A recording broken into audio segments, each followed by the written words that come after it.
Shibenta na juba Menteri Rangba ke Jylla Konrad Kisangma ya ke cingita halor ke mang tengka arjar penrio arjar pinyo hak sengi bapra ke dorbar mang tengka jongga yang dorbar thawain ke Jylla ula pentep bagi dan khatsan ligi project ki bela bay tengka na syabar lani ki externally aided projects ki badang ya chikmat ki baka total project cost ke poi khadar jar shispa andru penrio Klur tengka Ula patai bini abak loan amount kalong khandai jar sispa arpen Klur tengka ya ke bak sorkar Jylla kan Siew tang khandai spa khadar Klur tengka namar ke sorkar India kan Siew khandai 4% kat ba ke sorkar Jylla kan Siew 4%. Haswa kan ni Menteri Rangba ula patai halo special assistance to state capital investment lani ke saski ke badai ke 50-year interest free loan hak ba us namang tengka arjar penrio kalong arjar ruspa khandai pesan Klur tengka. Ula ong bala shim arjar ruspa khandai pesan Klur tengka mentau usnam arjar penrio kumgaram nak saski kapamuat ausnam arjar nyau penrio kata iksan pausnam manwan ke sorkar Meghalaya kan hap Siew biang ketika arjar ruspa khandai pesan Klur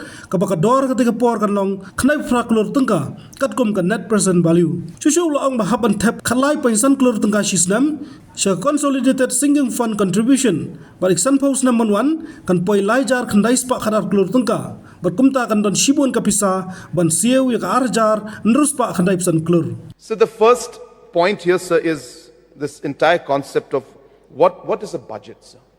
I think is a point where people need to be aware and some sensitization is required. So budget is a policy decision, sir. It's a mission, it's a policy document, I'm sorry. And it reflects the intent of the government. And like any household, any organization, any company would look at their receipts and their expected revenues and their expected expenditure and would try to create a balance between the two. And that's what the budgeting exercise is all about, sir. And obviously, while we go through that, we face uncertainties, sir. So obviously, nothing is certain. Government of India says they will transfer so much to us. But then in the CSS, will we get more? Will we get less? It's something that we cannot be 100% certain of. Similarly, our own taxes. We estimate that this is going to be the tax, but how much will come, how much will not come, is something that it only comes out as we move forward, sir. So there is always a mismatch in the timing of inflow and also in the amount of inflow and outflow of cash.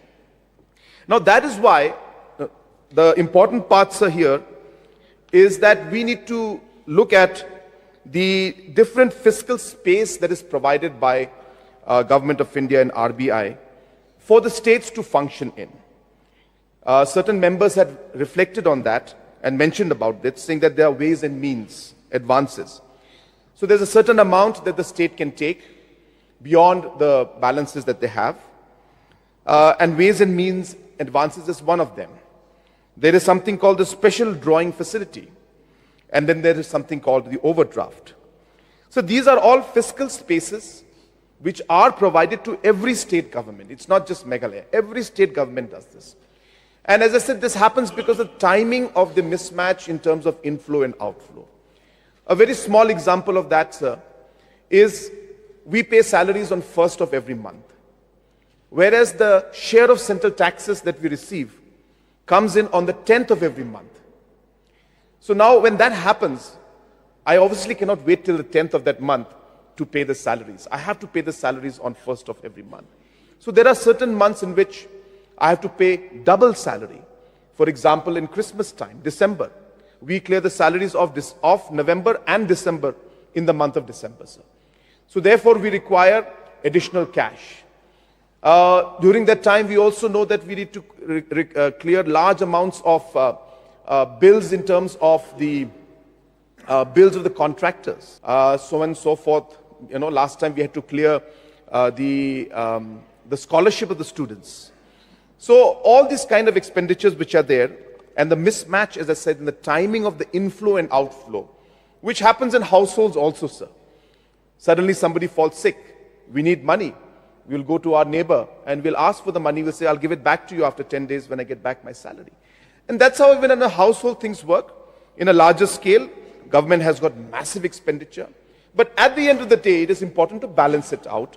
And at the end of the day, what is important is that we don't go beyond that particular level or the days in which the government has mandated. For example, overdraft. Overdraft, you cannot go beyond 36 days in a quarter. So you can have overdraft of 36 days in a quarter. So that is the mandate that has been given.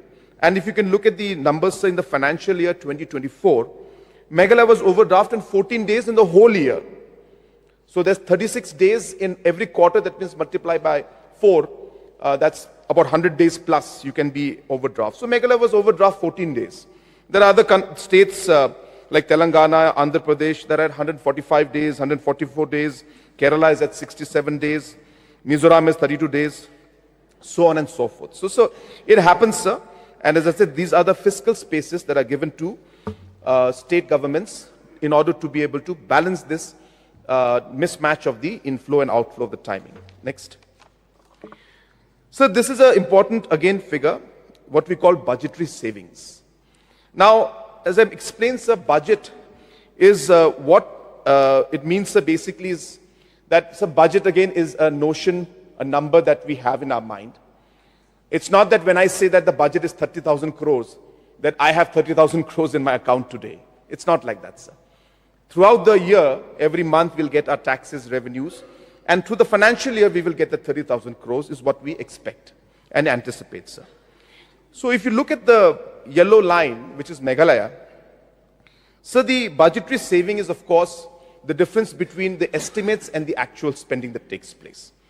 So an example is here of 2023-24, sir, where it shows that our budget estimates were 22,000, whereas our actual expenditure was 21,817.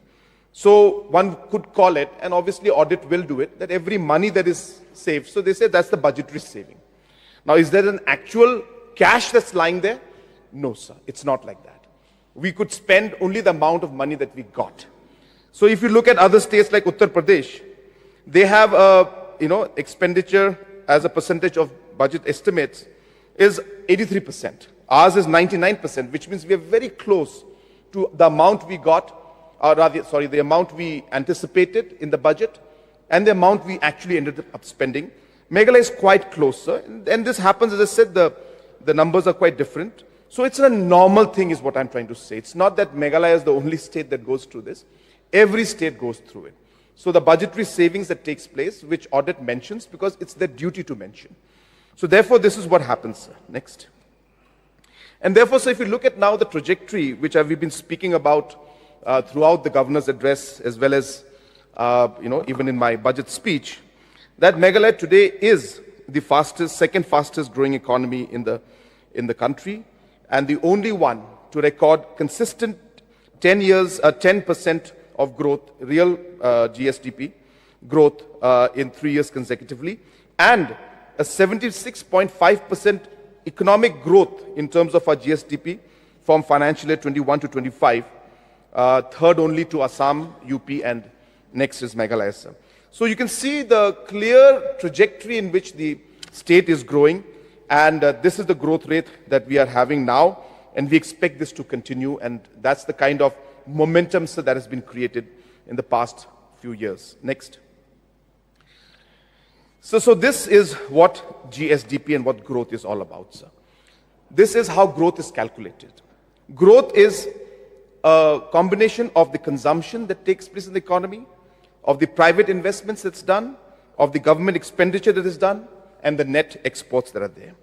Now, this is what normally a GDP is made up of. In GSDP, normally the factors are more limited to private investment and government expenditure, because consumption is normally kept at the central level figures, sir. So therefore, our GSDP is driven more by government expenditure and private expenditure. More so by government expenditure as of now, because private investment is limited in our state. So therefore, this is what it is, and government is doing the necessary. That's why our capital expenditure is growing, and that's why you're seeing the growth in the GSDP. Now, sir, what does that mean? When we talk of GSDP growing, it's not just about GSDP growing, sir. So this is, again, as I said, this is the formula that is used by RBI, and it is a clear formula that's used throughout the country, that every 1 crore of increase in a particular sector in GSDP it leads to a certain number of jobs being created. So if you look at agriculture, 1 crore increase in GSDP creates 45 jobs, or rather employment opportunities. Increase of 1 crore in construction creates 30 employment opportunities. Similarly, in trade and repair services, it creates 21 employment opportunities per 1 crore increase in the GSDP. So therefore, sir, this is really where the employment opportunities are being created. Just to refer to the Honorable LO's points, sir, which I take, and take note of, so that the numbers for the posts that were vacant was about 7,000. In the beginning when we had taken over, there were about 7,000 posts that we found were vacant. And through these last years, sir, we have been able to fill close to 4,000 of them, and more kept coming up. So 7,000 was, of course, not at the time we took over as such, but through the years, about 7,000 vacancies came up. So I stand corrected. Through the years, 7,000 vacancies came up, sir. And about 4,000 of them have been filled up, roughly, plus minus. And we expect that about this police, I don't know if the numbers Honorable LO had given have include the police or not, but that police, now the posts will be filled up, sir. So that will also add to the numbers, sir. So we are going to be more or less saturating the number of vacancies that were existing and the recruitments that had to be done. And from now on, sir, we will see only the yearly recruitments that need to be done, maybe about 1,000 to maximum 2,000, depending on the year, but it will not go beyond that, sir. So the normal recruitments will take place. Most of the backlogs have been filled up or are being filled up, sir, as we speak. Next. So the growth in the public expenditure, this is a very important slide, sir, which I feel the members should look at. And if you can see, sir, consistently from 2020 onwards, as we note, we had a COVID and 2019. But if you look at 2018, which is when our first term started, we were at 9,858 in terms of the expenditure that we had as a government in that particular year, sir. And if you look at the expenditure that we expect in 2027, is going to touch 30,000 crores, sir. So it's almost a 3-time jump. In a matter of 8 years, there's a triple jump in the overall expenditure. And what is very, very important to note, sir, that there are 2 columns in every year. The green column is the revenue expenditure, and the light blue or grayish column is what we call the capital expenditure. So capital expenditure is all the infrastructure work we do. So you can see that the capital expenditure in terms of buildings, roads, in new assets being created, all of that is included in the capital expenditure. And you can see, sir, that there's been a growth of 16.5% in terms of capital expenditure. And in 2018, it was at 1,435. And today it stands at 9,135, sir. The revenue expenditure also has grown by 11.1%. But again, sir, revenue expenditure does not necessarily only mean salaries, sir. So any expenditure that is not infrastructure based, not on construction, is considered revenue expenditure. So while a large amount is made up of salaries, in our case, sir, almost close to, in the year budget 2077, almost close to about 8,000 crores is going to be non-salary based revenue expenditure. What does that mean? That means we'll be spending on salaries and other things and pension and all about 10 to 11,000 crores. But a large amount of money is going to be spent on other welfare programs and other important expenditures for the public. For example, CM Assure, that is part of revenue expenditure, and it comes there. It was not there before. It's coming in, but this money is going to the people. The MHIS money, that is also part of revenue expenditure. The money we give to all prime programs, CM Elevate, Focus Plus, all of these expenditures come under revenue expenditure. So there are a large chunk of the revenue expenditure also is public-oriented expenditure. Next. So if you look at the receipts, I think this is a very important slide. Again, a lot of misconception is there that our expenditure and the kind of growth is driven by debt. So let me just show you the numbers. If you look at the dark, bright blue number with the top one which says borrowings. And in the chart, if you look at the numbers, it is the shortest one among all the three columns in every year. There's the shortest one, the dark blue one. So that is the amount of borrowings that we are doing every year, sir. So if you can see this expenditure that has grown, the receipts that fund that expenditure, if you look at it, sir, the borrowings only makes up a very, or rather the smallest amount of contribution to our expenditure and the receipts that we get, sir. The largest, in fact, is the state's resources. And when I say state's resources, sir, I mean the state's own resources, and I mean the share of central taxes. Because share of central taxes also is our own resource, because it's a constitutional mandate as per Finance Commission that that tax amount will come to us. So it is our state resource, sir. And as you can see, that is the number that has grown year on year, sir. And that happened because of two reasons. It happened because that's the light green column, the longest column. You can see, sir, in 2020, it was at 6,815. But our taxes went up to 19,887. It's a 3-time jump in our own taxes, mainly the share of central taxes. But that is our constitutional mandate, the money we get, sir. And it went up for two reasons. First reason is because the formula changed at a certain point in time, and Government of India, the impact of that formula change, it's a very complicated formula, sir, but just so that people are aware, that there are certain factors that come in. So the Finance Commission, as for the rest, for the general public also, and for our honorable members also, is basically the income tax and the corporate tax that Government of India collects. So Government of India collects income tax and corporate tax throughout the country. And then through a formula, the Finance Commission shares these taxes to the central government and to the states. That's what the Finance Commission's job is. So as you know, so from our state point of view, we hardly contribute because income tax, we're exempted from it. So technically, we're not contributing so much. And also in terms of corporate tax also, there are limited corporates. So we don't contribute much. But then having the federal structure and the constitutional provisions, maximum collection happens from Maharashtra, Gujarat, Karnataka, all these states collect the maximum.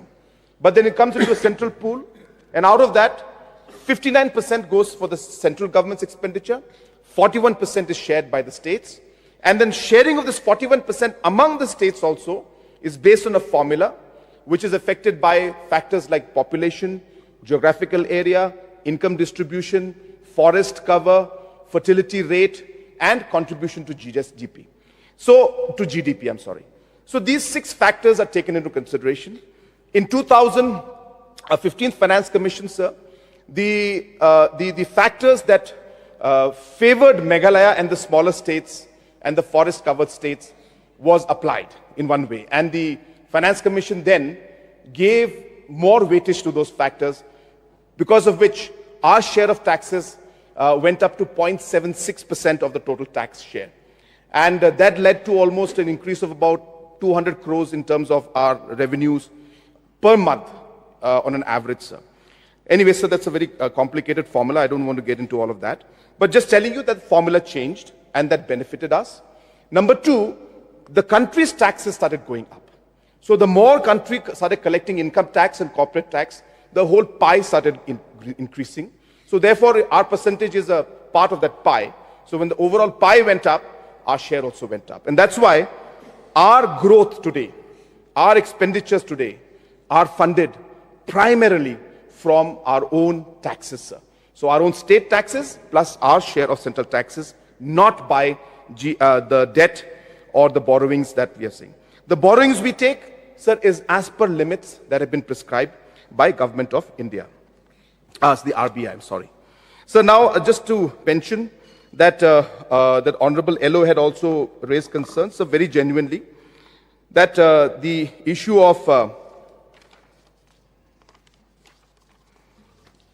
sir, I'll come to that part, I think, in the next slide. So this is what I wanted to share, sir, that the receipts and the growth and the expenditure that we spend is driven by the tax growth and not by borrowing, sir. Next. This again is a comparative chart, sir, which is again a number that comes from MOFSP. That is the Government of India Statistics Department or Ministry. And here you can see, sir, the growth not anchored in borrowing, sir. So therefore, in terms of Meghalaya, if you look at the numbers, our borrowings as percentage of total receipts, which is the chart which I showed to you, sir, is for the financial year 2024 is 7.8%.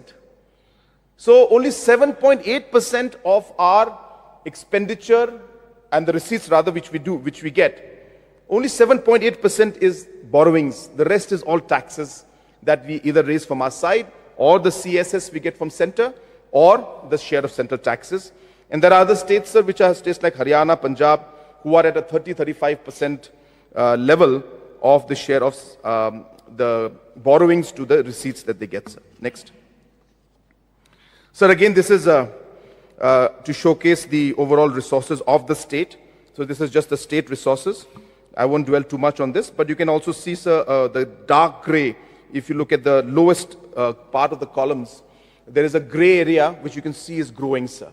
So that is our own taxes. So what I mean by that is the taxes we collect from excise, the taxes we collect from GST, the taxes we have from VAT. So these three mainly add up to this number. And if you can see, sir, we were at 1,450 crores in 2018. And today, at 2027, we are estimating that we will touch 4,730 crores. Again, 3 times increase in our own tax collection at the state level. Whereas, of course, the green part is the share of central taxes, which is seeing the maximum growth. And I've explained, sir, why that has happened. Next. So this is a very important figure, which I will dwell on a bit. And this is what we call the Special Assistance to States on Capital Investment, very fondly called as SASCI. So a lot of people have heard SASCI. That stands for Special Assistance to States for Capital Investment. Now, if you look at this, sir, this is basically an amount that is given to all the states as an interest-free loan. So when I say interest-free loan, sir, if you look at the right side, this is what I mean, sir. That I took 2,695 crores in 2026 as loan, according to SASCI, a 50-year interest-free loan, which means in the year 2076, 50 years from now, we, the government of Meghalaya, will have to repay back this amount. And how much is that amount? We have to repay back 2,695. There is no interest, nothing. Direct what we take now, we have to pay back in 1976.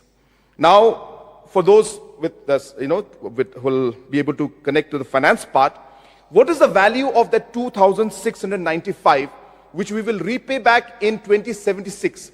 If you were to discount that and get the net present value, as they call the NPV, of 2,695 to be paid back in 1976, that is valued at 98 crores today, sir. So technically, I'm taking 98 crores, but I'm getting 2,695 crores worth of it because I don't have to pay interest for it and I have to repay back only 2,695. This is what SASCI is. Now, another beautiful part of this whole provision is that we have to contribute what we call the Consolidated Sinking Fund contribution, which means 3.5 crores, which is 0.5% of the amount per year we have to deposit, sir. Now, when I deposit this amount every year into an account called the Consolidated Sinking Fund contribution account, this money, because of the interest it will get, in 2076, it will be valued at 3,912 crores, which means we will have more money in 2076 to repay this amount of 2,695 crores back, sir. So there is a check and balance being created by the system so that we are able to repay this back, and therefore there will be no issue for the government then to repay this amount. So this is what SASCI is. It's a very well planned program by Government of India, and this is meant, as I said, to fund capital investment only. Now, if you come back, sir, to the left side, look at the projected allotments that were given, sir. So the normative allotment, by normative allotment means the normal allotment which is given to states. So Meghalaya's normative allotment in 2021, or rather 2020, was 92 crores. But we managed to get 200 crores, sir. In 2021, it was 115 crores was what Government of India allotted to us. But we managed to get 281. So on and so forth. In 2024, our normative allotment was 844. But we managed to get 2,370 crores. This year, our normative allotment was 1,004. And we managed to get 2,695. And so this has happened because we have been able to utilize our funds quickly. So while audit may have certain,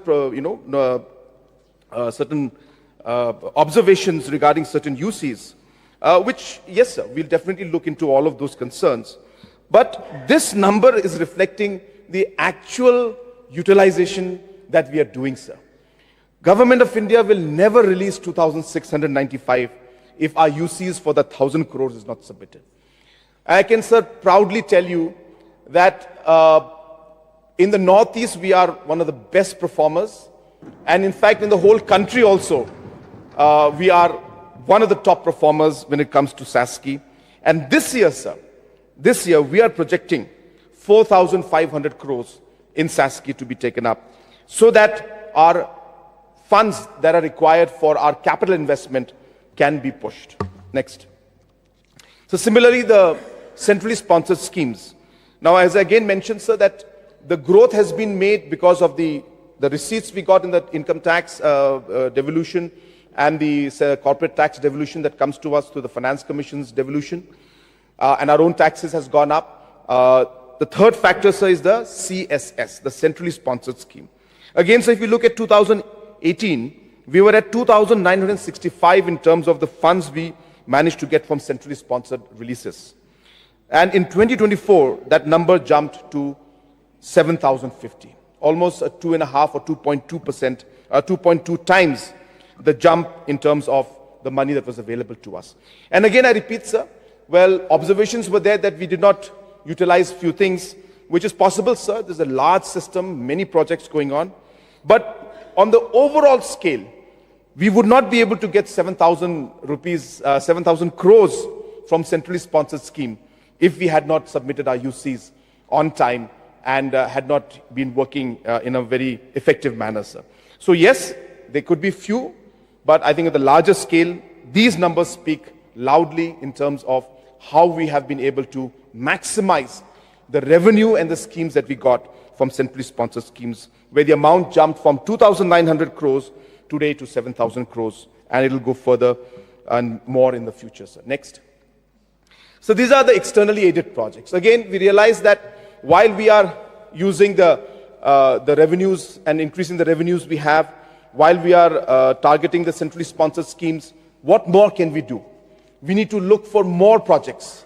And therefore, sir, if you look at the externally aided projects that are there, in the last 7 years now, including some projects that started before 2018, as mentioned by LO, but majority of them were after 2018, sir, that we have almost 12,166 crores worth of schemes of EAP going on right now. Again, sir, we are one of the best performing states when it comes to externally aided projects today.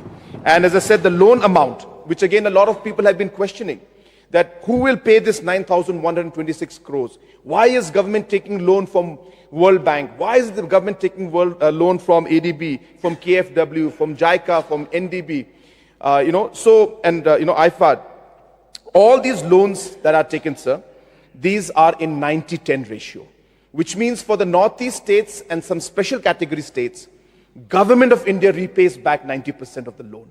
So out of the 9,126, that is a loan component, we will only end up paying 900 crores, and Government of India will repay back 8,000 plus crores on our behalf, sir. So that is how this works, and that is why this is a great way, sir. And we are hopeful that in this next Finance Commission period of the 16th Finance Commission, we would like to see that we touch another 15,000 crores worth of externally aided projects, and we are preparing for that purpose, sir. Habatin, pej bahagi kishap plus F. Ka plus F? Hakabam bangibam dunaki eki batay kamet. Namar kata habathiru atau kau kamlu ka umpnyang kadut pej ya kishap plus F hakajingsom. Yaki nutrient kumki vitamin bat ka iron la icon diat bat akabathau bha kam kta ikadur jengki marbam kajing mat lani ka rukom shed yaki. Balehi panai kita. Kadon ka we kajing mentoy bakongsan. Ka kot ka kia. Ka nutrition bakam bha kajing im bakam bha pendon kam daki marba medon ka sharp plus F menta kasni. Lawan Ra Shafi Lingba ko office jong Commissionerate of Food Safety Meghalaya.